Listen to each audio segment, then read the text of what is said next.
Shalom to my brothers and sisters who are called the bride of the Messiah, and shalom, shalom to the scattered Hebrew Israelites, for you are called the bride of Yahuwah, and Yahuwah is the God of Abraham, Isaac, and Jacob.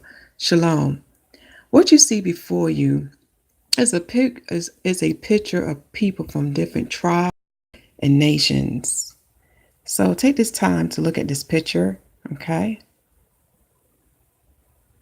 Because it relates to the topic that I will discuss with you today. But first thing first, the Most High has put in my heart to give you two words for today. In this video, we're going to talk about the word part one, because it's definitely needed in this day or time, because the Pharisees, the Sadducees, and the Herodians of today are not giving you Yahuwah's truth. Okay? So the title of this word part one is the church/bride is the congregation of Israel. The church/bride is the congregation of Israel. Now, part two will be coming out today, and you definitely don't want to miss that word, for it will be titled as Word 2, God sets up the wicked. God sets up the wicked. So you definitely don't want to miss that. The Most High put in my heart to do these two words today because it needs to be done.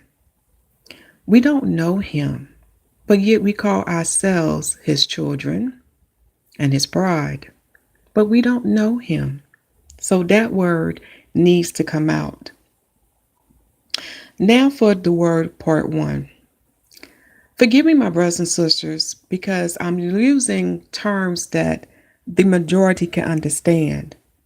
Because I know how some of y'all feel about using the word church, but I have to speak a language that the people can understand.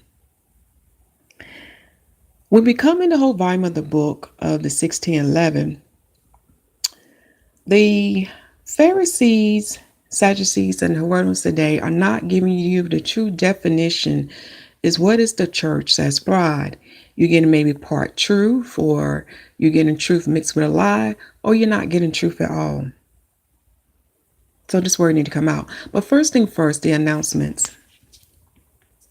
What you see before you is my channel.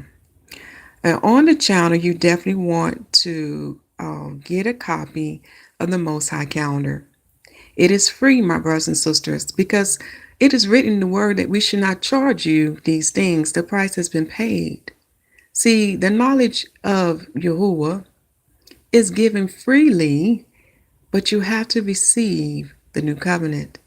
And only through the new covenant can you receive his wisdom, his understanding, and his knowledge. And it's not of this world. It is completely different from the world, and it's completely opposite. So what you see before you in the video on why Israel did not see the 12th new moon and Brother Hashur overlooked error, it talks about the calendar, and also in the video description box, you can click on the calendar link and print it out for yourself. For as written in Genesis chapter 1, verse 14, he says, our Father in heaven says that these lights in the firmament of the heaven shall tell us about time. They shall be for signs. They shall tell us when the season shall begin and end. They shall tell us of his days, whether they are ordinary days or holy days. And they should tell us about when his years begin and end. When you get a chance, watch that video. But most importantly, print out that calendar. It's for you. Okay? The second video that'll be a great word to meditate on. Have you thought about this, my brothers and sisters? Have you asked yourself this question? When did man keep the Sabbath in the earth? When did it officially begin? Because when I read the 1611 Bible, the Father left clues that confirmed what was written in the book of Jubilees. Another mystery that many do not understand, because many people do not understand how holy the Sabbath day is and what it means to Yahuwah and what he was teaching us, Israelites and Gentiles. For it goes very deep. It has a spiritual meaning. Okay? And last but not least, which is the most important one that will confirm everything that have been discussed on the channel, as well as to his calendar, as well as to the signs in the heaven and the earth, is YAHUAH prophetic messages. On the channel, it gives you the YAHUAH prophetic messages. But most importantly, they have a PDF form of it or a Google document link of it where you can print it out. Because when you hear it, see it, and be able to touch the paper, you can receive the information and you can hear what the Spirit is telling you.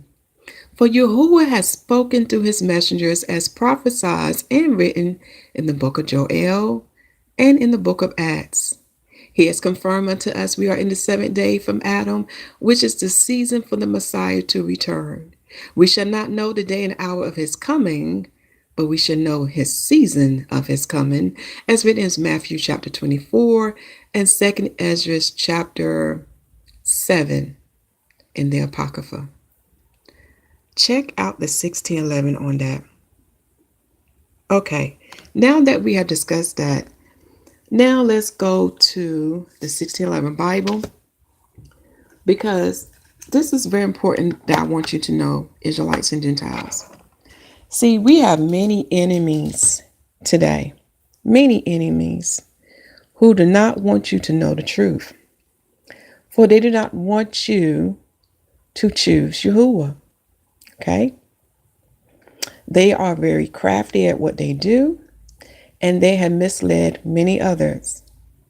See, when you look at the fourth beast kingdom and their church that they established, which broke off to many branches, such as it started with the Catholics, then you had the Protestants, then you have the Reformers, the Apologetics, the Baptists, Jehovah's Witnesses. You have so many branches, okay, that came from that root, all right? And through time, they have been manipulating the book by removing books, okay, by straying from what is written in the 1611 version, by replacing certain words. See, the Father's bringing it out. This is why I stress to you, my brothers and sisters, to get a copy of the 1611. And those who preach against getting that copy, watch out, because they don't want you to read for yourself and to know the truth for yourself. They want you to remain in darkness. They want you to continue to follow the fourth beast kingdom doctrines and philosophies. Beware. Because what I'm about to show you is not written in the other versions of the King James Bible. See, this is why they say out of this book, because when we open this book that the Father has ordained King James, or also he's known as Yahuwah, to write, because he fulfilled what was written in Deuteronomy chapter 17, and I believe it's the book of Mark chapter 10. For the words say that this gospel must be published to all nations, and that the king must have a copy of the book. He fulfilled what was written in the old as well in the new.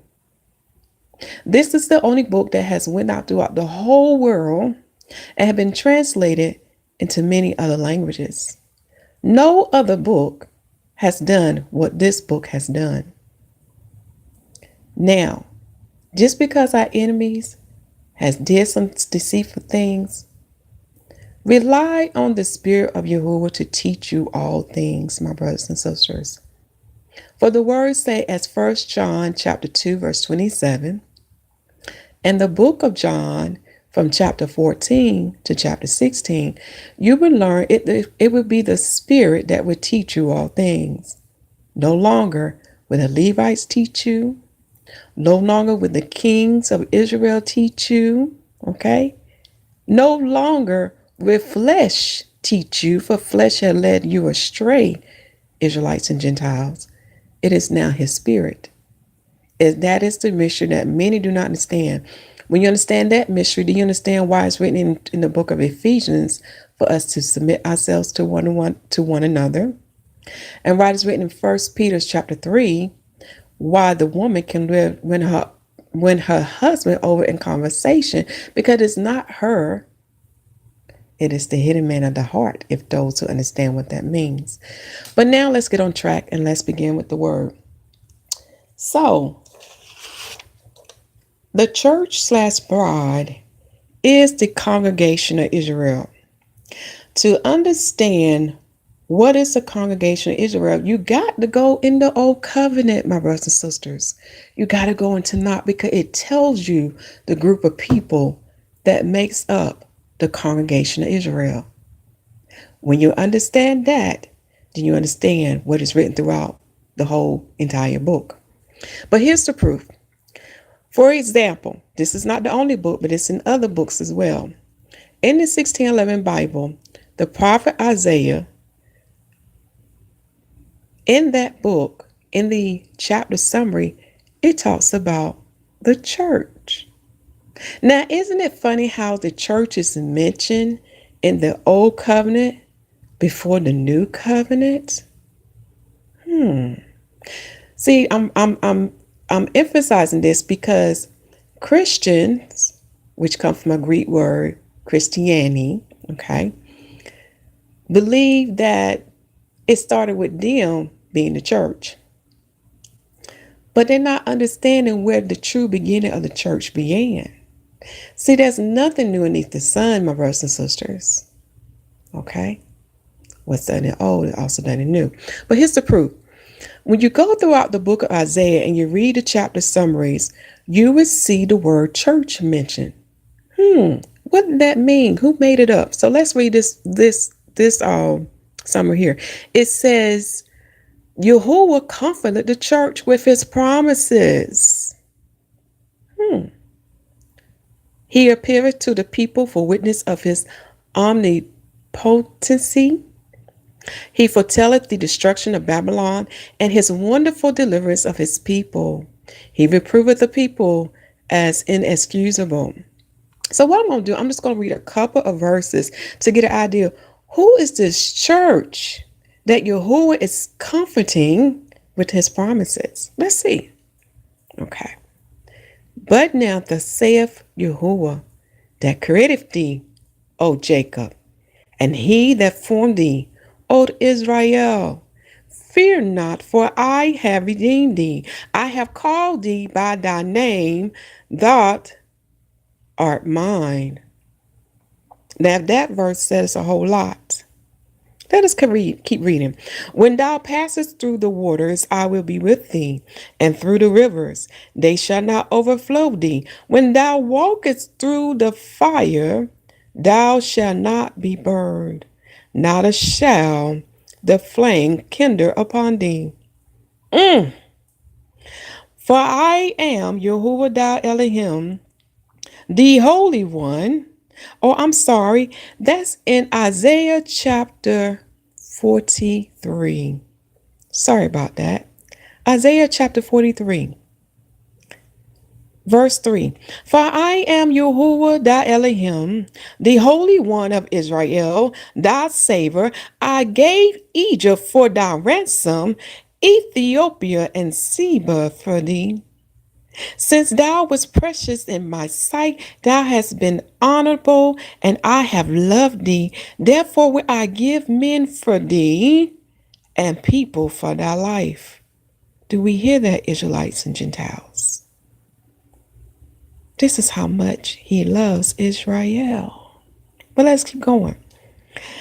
Fear not, for I am with thee. I will bring thy seed from the east and gather thee from the west.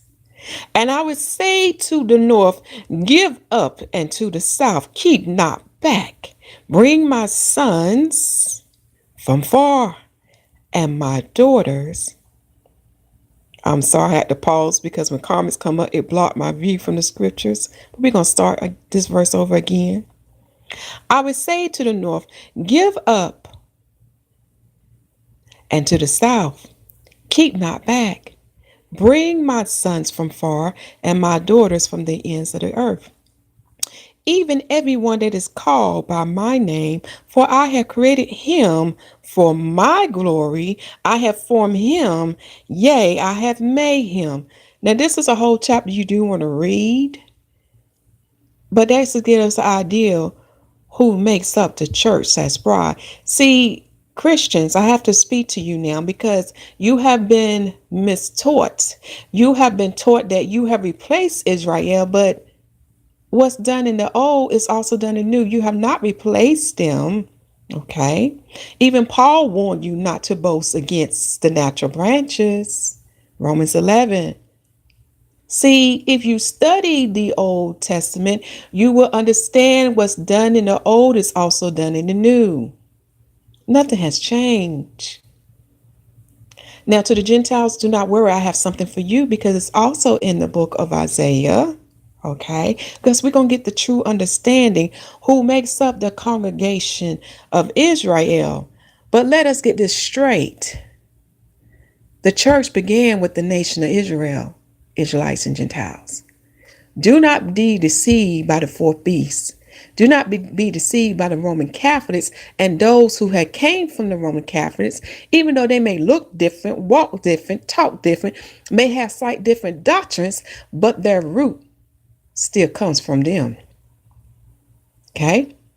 Now, what I did in this book, I went throughout the book of Isaiah because when you have the 16:11, you would see in the chapter summaries that this church is mentioned. I'm sorry, not missing, but mentioned. And I'm trying to look for my markers to make sure I didn't miss anything. So I just want to show you a couple of them.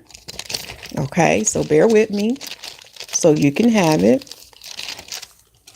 So you can begin to understand who is this church and the bride that the Father is talking about. I'm just checking to make sure I'm starting on the right page. Okay, but here's a couple. Isaiah chapter 19, that's another one you want to read. That's a good one because that's a future prophecy that deals with Egypt and with Assyria. Okay. But we're just going to read a chapter summary. For in Isaiah chapter 19, it says, the confusion of Egypt, the foolishness of their princes, the calling of Egypt to the church, the covenant of Egypt, Assyria, and Israel. See, he's going to make a covenant with Egypt, Assyria, and Israel in the new kingdom that's to come. Let me see what verse 18 is saying about the church here. Let's see here. Let's see if I want to read that now or let you read that in your spare time.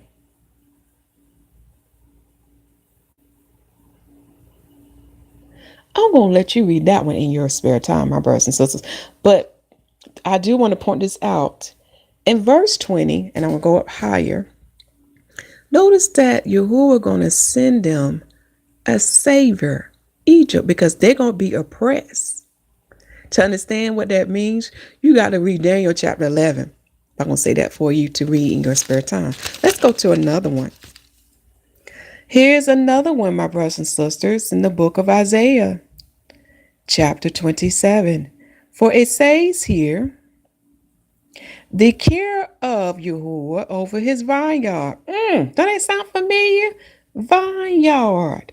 The book of John. Let us keep going. His chastisements different from judgments. The church of Jews and Gentiles. Wait a minute. Hold it now. It says what? The church of Jews and Gentiles. Now, I have the scripture in Torah. Israelites and Gentiles, that will confirm what this verse, well, what this chapter summary is saying to you, or who the church is made of, which is actually called the bride. See, just as it's written in Jeremiah chapter 3, Hosea chapter 2, see, YAHUAH has a bride. Therefore, like father, like son, the son will have a bride. And they will be made up of the same groups of people, Jews and Gentiles. Ain't this getting good? Let me see if I want to read that verse to you. Let me see. Bear with me, my brothers and sisters, because it's about to get good. Because this word need to come out. Because the Father is tired of the foolishness and the lies. And those who receive his truth will not be deceived by the children of darkness. Okay? Let's read it. For it says in verse 12, and it shall come to pass in that day that Yahuwah shall beat off the channel of the river unto the stream of Egypt, and ye shall be gathered one by one. O ye children of Israel, and it shall come to pass in that day that the great trumpet shall be blown, and they shall come which were ready to perish in the land of Assyria, and the outcasts in the land of Egypt, and shall worship Yahuwah in the holy mount at Jerusalem. Okay, again, the church is the congregation of Israel. Okay, we're going to get a deeper understanding how the Gentiles play a part in this, Israelites. But let us keep going. Let me find another one. This is Isaiah chapter 30. For it says here, the prophet threatened the people for their confidence in Egypt and contempt of God's word. Yahuwah's mercy towards his church. Yahuwah's wrath and the people joy in the destruction of Assyria. So let me see if I want to read that verse to you. Let me see. Yeah, let me read it, because another name for the church is going to be real in that verse. Let's go to verse 8. I'm going to start at verse 18. This is Isaiah chapter 30. And therefore will Yahuwah wait, that he may be gracious unto you. And therefore will he be exalted, that he may have mercy upon you. For Yahuwah is a God of judgment. Blessed are all they that wait for him. For the people shall dwell in Zion at Jerusalem. They shall weep no more. He shall be gracious unto thee at the voice of thy cry. When he shall hear it, he will answer thee. Do you hear that word? Zion, Jerusalem. Read Isaiah chapter 14, because it pertains to the group. Remember, there's 3 groups that the Messiah is going to redeem. You have the bride of the Messiah, the 144,000, and the third group is the nation of Israel. And in that third group, which is the nation of Israel, I want you to read, I think it's Isaiah chapter 4 and Isaiah chapter 14, and see why, when they cry, how he going to answer them. They ain't going to weep no more. Also read Jeremiah chapter 31. They're not going to weep no more. They're not going to be oppressed no more. But let me keep going, because I talk on something else. But that's another one. Let us keep going. It's going to get good. Let me see here. Let's go over here. This is Isaiah. Okay, we read Isaiah chapter 43. Now let's go to Isaiah chapter 44. Right here, it said, Yahuwah comforted the church with his promises. The vanity of idols and folly of idol makers, he exhorted to praise Yahuwah for his redemption and omnipotency. Excuse my tongue. Let's see who he's talking about. Verse 1. Yet now hear, O Jacob, my servant, and Israel, whom I chosen. Shalom, my family. Shalom. Okay, let me get this position to where I can see it. Okay. Thus saith Yahuwah, that made thee and formed thee from the womb, which will help thee. Fear not, O Jacob, my servant, and thou Jeshurun, whom I have chosen. Now that word can be found in Torah. He often referred to Jacob, to Israel, as Jeshurun. Verse 3. For he says here, for I will pour water upon him that is thirsty, and floods upon the dry ground. And I will pour my spirit upon thy seed, and my blessing upon thy offspring. See what Yahuwah do for Israel, Israelites, and Gentiles. Now I want to bring the screen closer so you can get these verses, these precepts. This is what I love about the 1611, because it ties in what is written in the new covenant as well, to give you understanding what the Messiah is talking about. Now we know that when he's talking about water, it's more than the earthly water that he's talking about.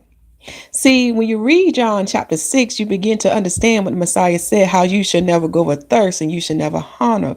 For he shall give you what? The bread of heaven, and the waters that comes from him, for he is the fountain.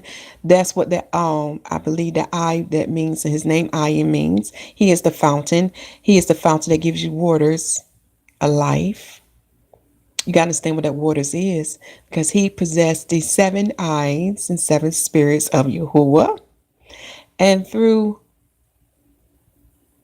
what's the word I'm looking for? Because I don't want to be a stumbling block unto you. Through the Holy Spirit, the Ruach Kadesh, that I'm talking about, who is the 7 eyes and 7 spirits of Yahuwah. Through that Holy Spirit, you should never thirst. But he possessed it. And the only way you can get it is through him. Okay? This is why when we speak to some Israelites, they may not receive the new covenant nor the Messiah, because they rejected him. When they reject him, they are rejecting wisdom. Therefore, they will not have understanding of these spiritual mysteries. They will not have understanding of Yahuwah's knowledge, wisdom, and understanding, nor would they have understanding of this word. This is why he's going to have to deal with the nation of Israel, who is the third group. Okay, this is why they're going to have to deal. This is why he's going to have to deal with them in the wilderness, for those who are alive at that appointed time. Something to really meditate on and think about. They don't have the same characteristic as the bride of the Lamb. Okay, go back and read. Look at the characteristics. I'm going to give you 2 most important things. What did the Messiah tell to Nicodemus? He said, you must be born again, of water and a spirit. See, the example that the second Adam, who is the Messiah, he set the example that we should follow of the regeneration. We have received 2 of the steps of the regeneration. Now we wait for the 3rd step. And for those who understand what that means, you shall return to the status of Adam. And who is Adam? The book of Luke reveals who he is, which ties back to Genesis. Again, to understand what was, what is, and what yet to come, you got to go back to the beginning of the book. But that is enough. I keep on talking and I go somewhere else. But hopefully this screen is clear, where you can see these precepts to understand that verse. But let us keep reading. So we just read verse 3, and then we read verse 4. And they shall spring up as among the grass, as willows by the water courses. One shall say, I am Yahuwah's, and another shall call himself by the name of Jacob, and another shall subscribe with his hand unto the Most High, and name himself by the name of Israel. So you see that happen today with the Israelites. For we are labeled bywords and prowers. that are given to us by our oppressors. Our oppressors today are the Europeans, the sons of Ishmael,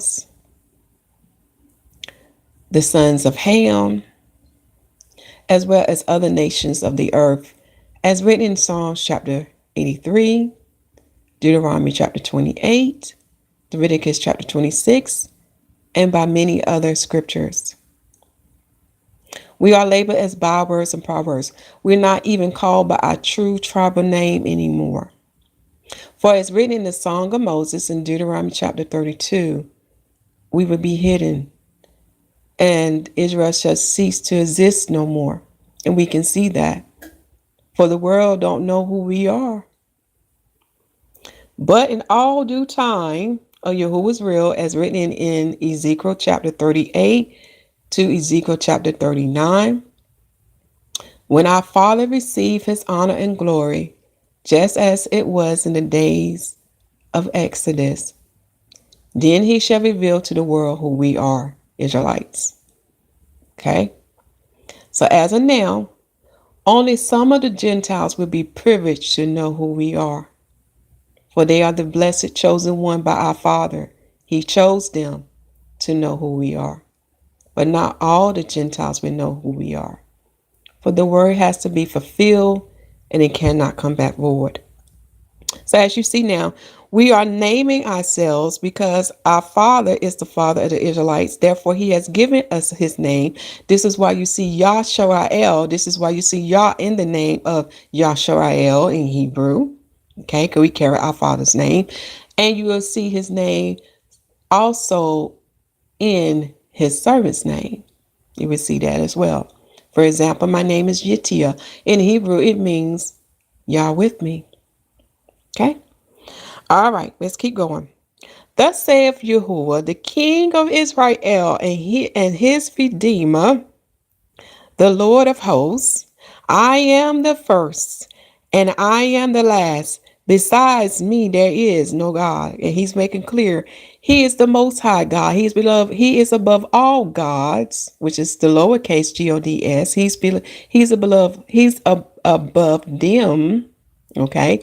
Because when you learn the word, there are many gods, many lords, in other words, many masters, but he is the most high. He is above all. Okay. So read those precepts that you see that's listed here as well. Okay. Again, we see who the church is. The church began with what?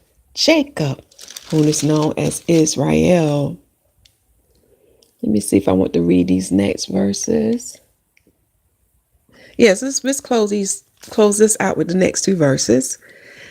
And who as I shall call and shall declare it and set it in order for me, since I appointed the ancient people, and the things that are coming shall come. Let them show unto them. See, it always starts with Israel first.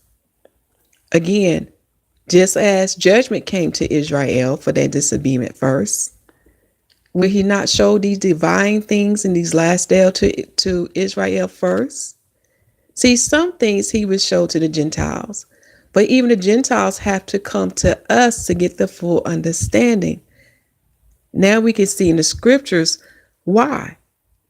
It always starts with them because remember, when the Father made them, he made them specially because they had a divine purpose for him.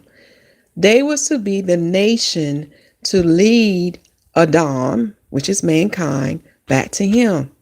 This is why it starts with Israel first, Gentiles. When you understand that order and how Israel is made that way, then you won't be envious, okay? You won't be jealous. You will respect what the Father has set up. Because just as he have an inheritance for Israel, he also has an inheritance for you Gentiles. And we'll show that in the prophet Ezekiel speaks of this too. Again, what's done in the old is done in the new. Okay. Now let's read. Verse 8, fear ye not, neither be afraid. Have not I told thee from that time, and have declared it? Ye are my witnesses.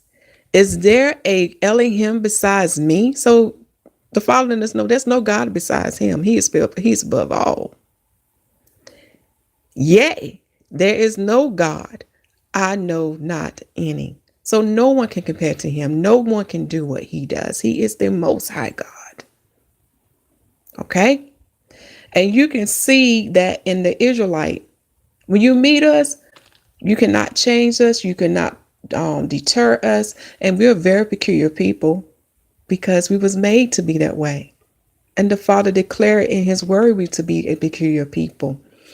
And when you read the work of Josephus, it is also shown in there because you will see what the other nations said about us. Okay? Now let's go to another verse. We have another chapter summary. You can also find the word church in Isaiah chapter 45 summary. For he said that Yahuwah calleth Cyrus for his church's sakes. By his omnipotency, he challengeth obedience. He convinceth the idols of vanity by his saving power. So again, Israelites, the Most High can use anyone to do his will. Notice how he used the Gentile who was the king Cyprus to do his will for his bride's sake. See that? Okay, let's keep going. Let me see if I have any more here. Let me see.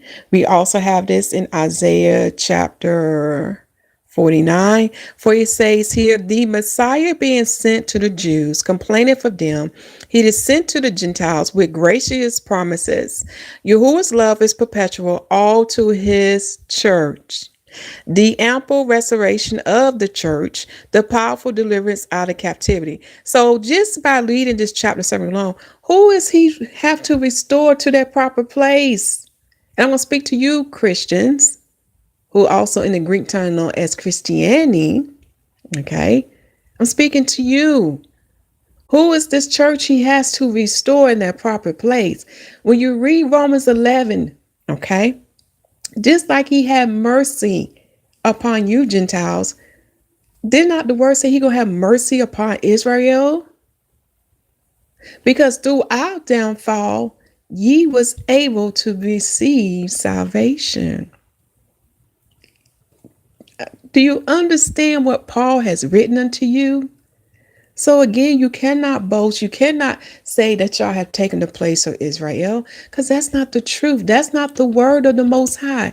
Speak the word of the Most High, okay? Let the truth come forth. Like the Messiah said, the truth should set us free. And once we give the truth, guess what? It's going to break those bonds of darkness that Satan has the people in, okay? Let us keep going, because you can read that whole chapter in your spare time and see what church he's going to restore, and you will see it will be Israel, Jacob. Okay, let us keep going. Let me see what else I have here.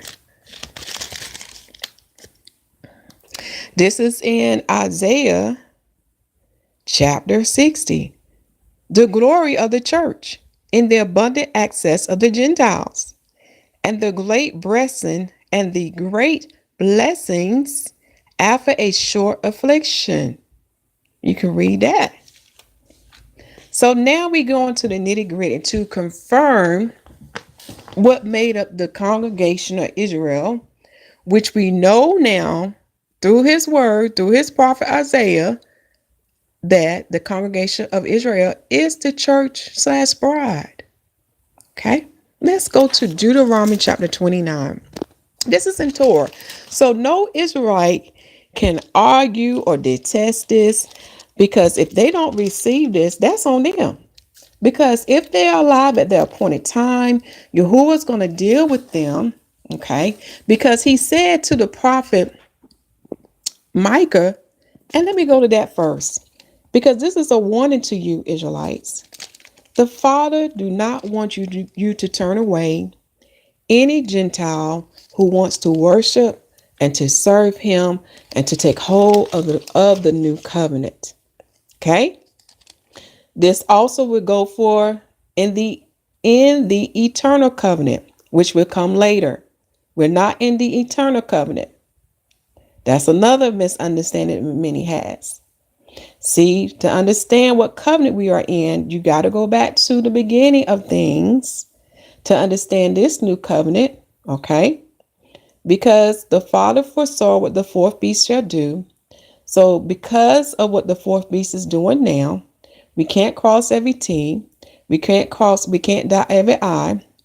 We don't have a physical temple in the land. We're in the earth anymore. We don't have a high priest in the earth anymore because the Levites have a judgment set against them. Read Ezekiel chapter 43. When you understand all this, then you understand why the old covenant had to be done anew. And this is the covenant we are in now, what the Messiah has established. When the Messiah comes back, then the eternal covenant that would be established between the house of Judah and the house of Israel, then that would be set forth, but only when the Messiah returns. Go back and read the scriptures and you'll see. But let me go to Micah first because you need to hear what Yahuwah said unto the Israelites who turned the stranger away from him. Because as we know, our Father do not play. He don't play. Okay? That would make him very angry and very upset because remember, he is a righteous judge. He is a righteous Elohim. In other words, he's a righteous God. So when the day when everybody go through judgment, no Gentile can say to him, you kept us from you. No Gentile will be able to use that excuse because it will not be so when he judges everyone on that day. Okay. That's in the book of, I think it's, let me make sure. Yeah, that's in the book. I'm sorry. In the book of Malachi. Okay. For he says here, that's it. Malachi chapter 3. I'm going to read the chapter summary. Of the messenger, of the messenger, majesty, and grace of the Messiah, of the rebellion, sacrilege, and infidelity of the people, the promise of blessing to them that fear Yahuwah. Once you go down to verse 5, but again, read this whole chapter, okay? Verse 5 says, Israelites, I will come near to you to judgment, and I will be a swift witness against the sorcerers and against the adulterers and against false swearers, and against those that oppress the hireling in his wages, the widow and the fatherless, and that turn aside the stranger from his right, and fear not me, saith Yahuwah of hosts. He's not playing with us. That is a no-no. Israelites also read Isaiah chapter 56. Again, what's done in the old is also done in the new. Now let's get to the nitty-gritty. Deuteronomy chapter 23, because we're going to get the breakdown of what makes up the congregation of Israel. Okay? When you go to Deuteronomy chapter 29, okay, we're going to read verse 10 all the way down to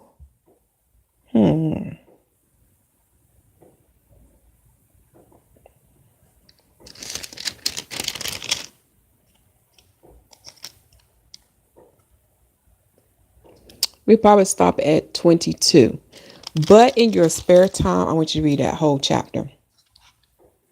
Deuteronomy chapter 29. Moshe exhorted them to obedience by the memory of the works they have seen. All are present before Yahuwah to enter into his covenant.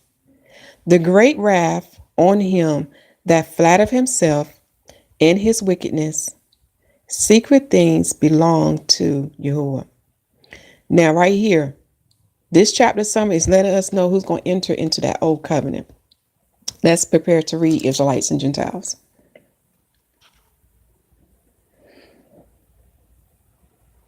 I'm going to bring this in close, and then I'll let you see those scriptures I got on the side. Verse 10. Ye shall stand this day, all of you, before Yahuwah your God, your captains of your tribes, your elders, and your officers, with all the men of Israel, your little ones, your wives, and thou stranger that is in thy camp, from the hewer of thy wood unto the drawer of thy water. So here in the first two verses, we see who Yahuwah is speaking to. We can see in this verse he's speaking to Israelites, male, female, and children. We can also see he's speaking to the stranger, who is the Gentiles, and which is confirmed by Exodus chapter 12 and Deuteronomy chapter 22, I believe. Let me make sure I'm looking at that right. Because what people don't realize, what is happening today, because Israel is amongst many nations, especially in America, because we have many nations that's among us, okay? They come from all different tribes, okay? So when you read Deuteronomy chapter 23, you will see the other nations that are mentioned, okay, who can enter into the congregation of Israel, okay? That gives you the standards there, all right? So here we see that the strangers are mentioned, who are Gentiles, and no Israelite can refute this. If they refute this, they have rejected the truth, they have rejected the word. Therefore, he would return them over to their reprobate mind. Father ain't playing. And if they are alive at the appointed time, he will deal with them in the wilderness for this. He ain't playing. This is why the word constantly tells them they have a hard heart, a hardened heart. Okay? Because they won't listen. They stiff neck. Okay? And they hold an anger in their heart because while they're pointing their fingers at the Gentiles for their condition, they're not admitting who was the real fault of this. Their ancestors, which is my ancestors. But they're not going further. Who allowed this to happen to us Israelites? Who? Yahuwah. He told us. He warned us. He said, if you break my covenant, these curses will fall on you. So we can't have anger in our heart because our ancestors brought this on us. This is why our Father in heaven tells us to not only pray for the forgiveness of the sins of our ancestors, but pray for the forgiveness of the sins of us too. Goes deep. And when you learn that, then the anger in your heart can leave from you, and you will have a clear mind, and you won't fall in the snare that Satan has set for you. Because remember, you are Yahuwah's servant, Israelites, and you are to lead Adam back to him. That is our role. That is our job. This is why we were made different. This is why we are a peculiar people. He did not put you in this world to be selfish, to be high-minded. We are his servants. He paid a price for us. He brought us out of Egypt, and we belong to him. And the last thing that we are not to do, we're not to pay him with wickedness. If anything, we are to show him goodness according to his standards. Okay? This is why it's written in Torah that we should not vex and oppress the stranger, because he reminds us in the 10 Commandments, remember, you were servants in Egypt. Remember, you were a stranger in another man's land. See, how can he elevate you, Israelites, if you forget where you came from? How can you be a great ruler, teacher, judge, or whatever office the Father had for Israel in the new kingdom, how can you assume that role when you haven't been at the bottom? Because see, when you've been at the bottom, you know how to rule in righteousness. You know how to judge in righteousness. And you know how to treat the stranger in righteousness according to your Yahuwah word. This is why these things have happened to us, because it was due to our ancestors' fault and we paying the price. But why we paying the price is to teach us a lesson, so when he redeem us and put us in our proper place, we will operate in his righteousness. Meditate on this word as written in the book of Joshua, day and night, Israelites. Do not be deceived by Satan. Do not allow anger to come in your heart. Allow the love of Yah to come in your heart. That's what Torah was teaching us. How to love one another. How to love him. And he set the standards. Okay, let us keep going. So in Deuteronomy chapter 29, we read from verse 10 through 11 that he was speaking to Israelites who are male, female, children, and those who hold positions. He was also speaking to the strangers that had sojourned with them. Okay. And he was speaking to those who was designated to bring wood and draw water for his tabernacle. Very important to know. Because in verse 12, it say this, that thou shouldest enter into covenant with Yahuwah thou God, and in his oath, which Yahuwah thy God maketh with thee this day. Now that verse you want to highlight. Now notice that he didn't say Israelite just enter covenant with him. Those strangers entered the covenant. Those strangers who was designated to bring wood and bring water to the tabernacle into that covenant. Because when you understand why, Yahuwah is holy. Therefore, he wanted holy people unto him to be just like him. And I don't want to give away, because that next verse is going to define what that means. See, he can't have nothing uncommon, unclean to come before him. So all have to be sanctified.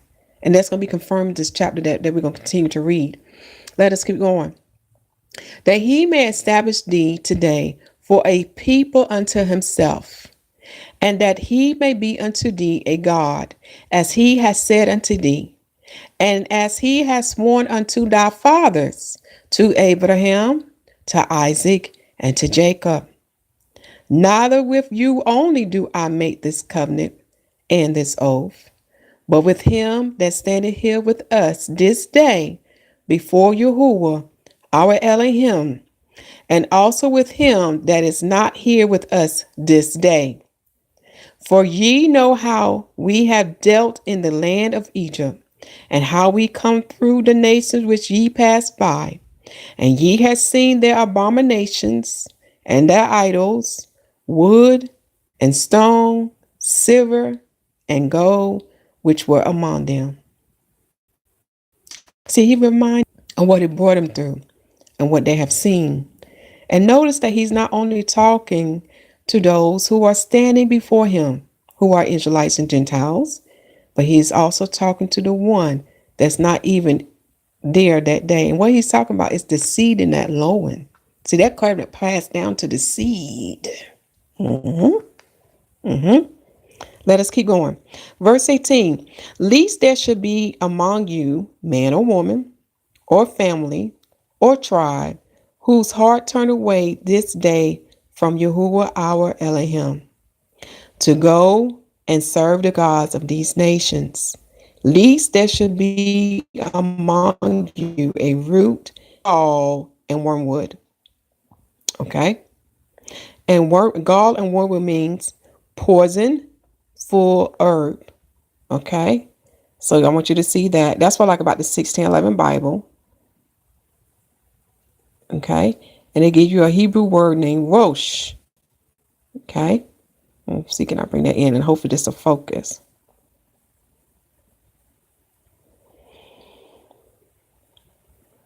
Let us keep going. Verse 19.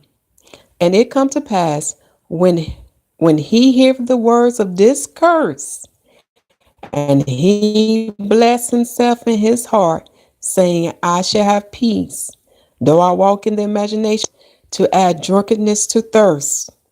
Yahuwah not spare him, but the anger of Yahuwah and his jealousy shall smoke against the man, and all the curses that are written in this book shall lie upon him, and Yahuwah shall blot out his name from heaven. Now that's serious.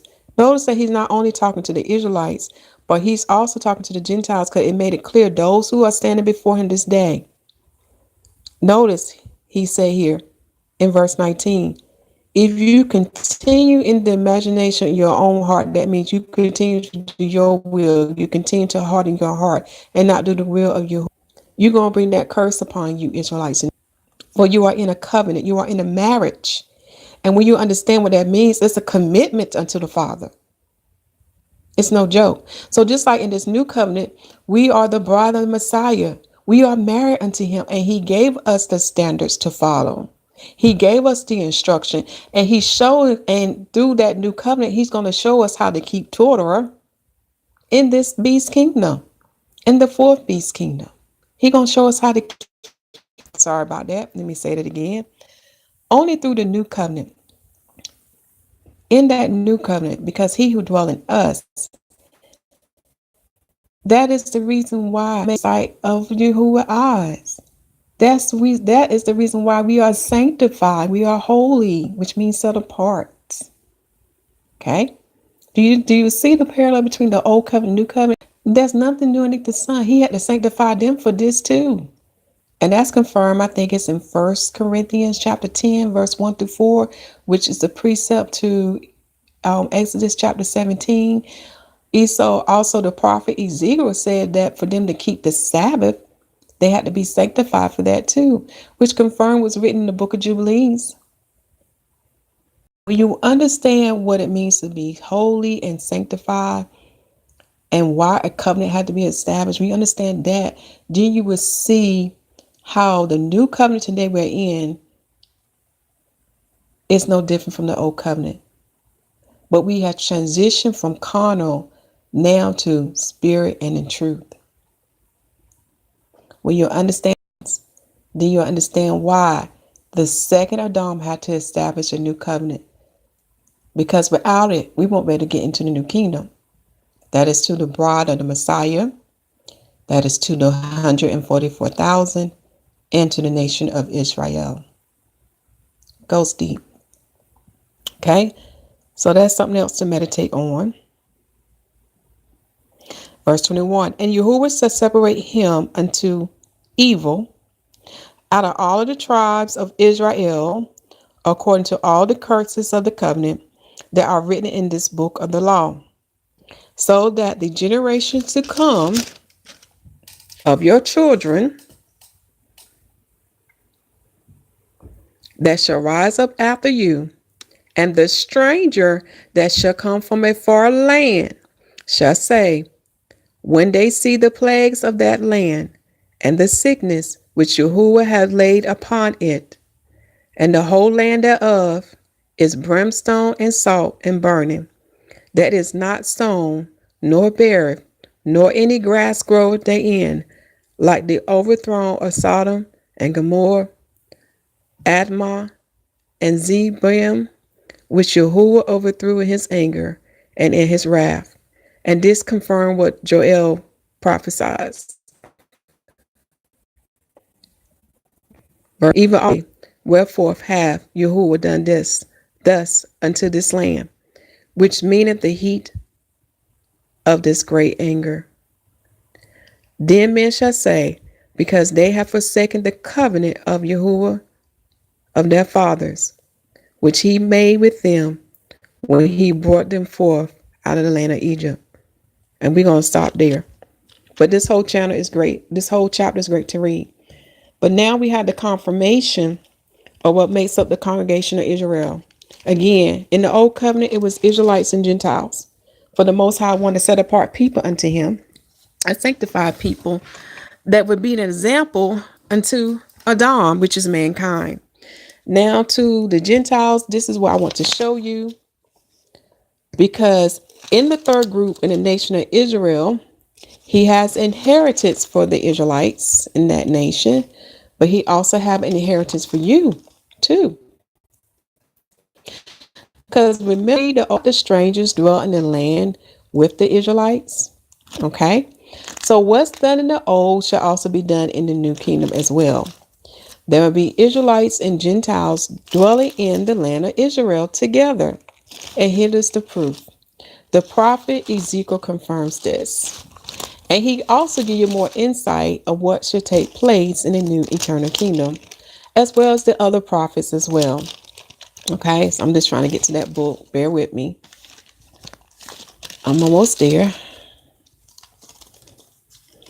So when you have some time, Israelites and Gentiles, I want you to read Ezekiel chapter 47, and you will see the inheritance that he has given Israel. But we're going to go to verse 22, okay? But also I would like for you to read Ezekiel chapter 48 as well, okay? So Ezekiel chapter 47, verse 22. And it shall come to pass that ye shall divide it by lot for an inheritance unto you, and to the strangers that sojourn among you, which shall beget children among you, they shall be unto you as born in the country among the children of Israel. They shall have inheritance with you among the tribes of Israel. And it shall come to pass that in what tribe the stranger sojourneth, there shall ye give him his inheritance, saith Yahuwah. No Israelites can take this verse and say it only deal with Israelites. It is talking about the Gentiles. If they do, you will see the true nature of their heart. For thou argue with them, because Yahuwah will deal with them in the wilderness. Okay? Let me see if there's anything else I need to mention. I do. So now that we got an understanding who makes up the congregation of Israel, which is Israelites and Gentiles. And today, the world called them what? The church, which is actually the bride. So when we read about the new covenant, the same takes place there. The bride is made up of Israelites and Gentiles. And this brought the Messiah. For when you understand Torah, you know when you read the word, he was not married, nor did he have a seed to carry on his name. Therefore, for his sacrifice, the Father gave him a reward too. And notice how the Son imitates the Father. He does what his Father do. Read John chapter 8, because he said, all things are taught to me by my Father. And he also said in John chapter 6, I believe, if you have seen me, then you have seen my Father. That means he does what he does. So when you read Isaiah chapter 53, you will learn that he would too give him an inheritance. Okay. And that inheritance is that he shall give him his own bride too. Just as the Father has a bride, as written in Jeremiah chapter 3 and Hosea chapter 2, just as the Father has a bride, okay, he too will have a bride. This is why there's going to be a feast when that day come. Read Revelation chapter 19. So it was something else. Yeah. So let's bring us to this. Now, the next question is, what makes up the house of Judah and the house of Israel? Kingdom. Sometimes people get so focused on a certain tribe, they forget about the rest of the people who makes up that kingdom, because to have a kingdom, you got to have a group of people to rule, right? Okay. So this is confirmed by Tanakh, which is Old Testament. In the house, I'm going to start the easy one first. In the house of Israel, you had 10 tribes. Okay, that's pretty simple. 10 tribes. But also among that 10 tribes, you have strangers to dwell among them too. Okay, so that what makes up that kingdom. Also, when you read the book, I think it's Nehemiah, or I think it's Ezra, can't remember. They also had a representation of the house of Judah in their land. And it talks more about that in one of those books. That is FYI. That's the easy one. Now for the house of Judah, which is the kingdom of Judah. What was the group of people that made up that kingdom? Okay, so who did they rule? Well, in the beginning, it started out with two tribes only. You had the tribe of Judah and the tribe of Benjamin, as prophesied. But when the northern kingdom, let me get it right, went off first, when they did away with the Levites because they wanted to do idolatry, the Levites joined themselves to the house of Judah, or to the kingdom of Judah. Also, you will learn in the book of Kings and the book of Chronicles and the other books as well, there was a remnant of the northern kingdom that dwelled in the kingdom of Judah. Yeah. This is why when you read the book of Hezekiah, when you read about him, you will see that the remnant of the northern kingdom remained in the land too. So you had an actual representation of all 12 tribes in the kingdom of Judah. Okay. So this is why when you read the book of Luke, you will learn that Anna the prophetess was of the tribe of Asher.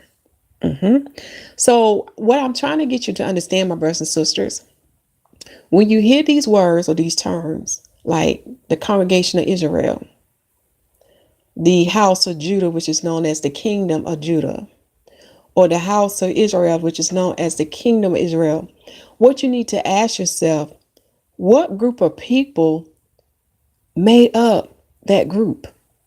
Who was included in that group? Who were they ruling? Who was allowed to go to the tabernacle to worship the Most High?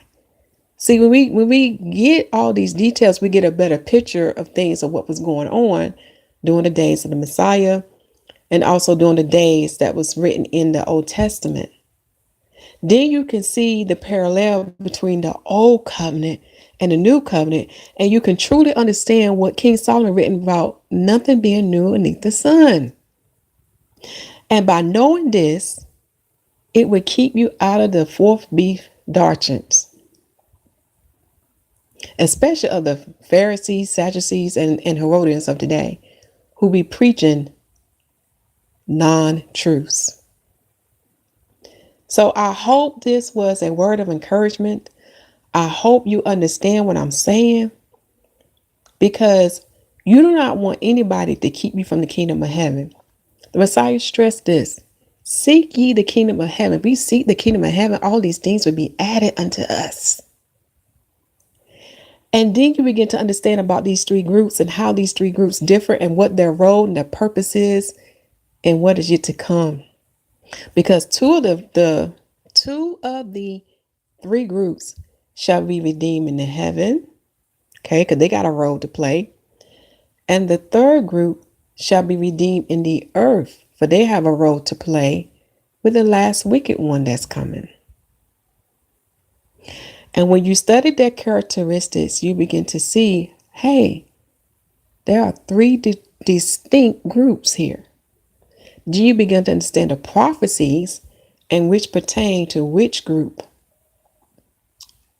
Okay, said enough and preached enough. Make sure that we preach salvation unto our family, the friends, the strangers, even our enemies. For we are in the last days. But we know this is the season for the Messiah to return at any day and time. Make sure the people receive salvation as written in Romans chapter 10, and baptize them in the name of Yahusha HaMashyach, who is the Messiah and the Son of God. For he set the example of the water baptism and the Holy Spirit baptism, and they consummate the covenant. And the apostles continued them both. I love you all, and stay tuned for word part 2, which is God sets up the wicked, which pertain to Purim, for we are in the 12th month of Yahuwah's calendar. And I want you to enjoy this word and that word and see how great a God we serve. For he is the God of Abraham, Isaac, and Jacob. He is awesome. He is the Almighty. and He is great.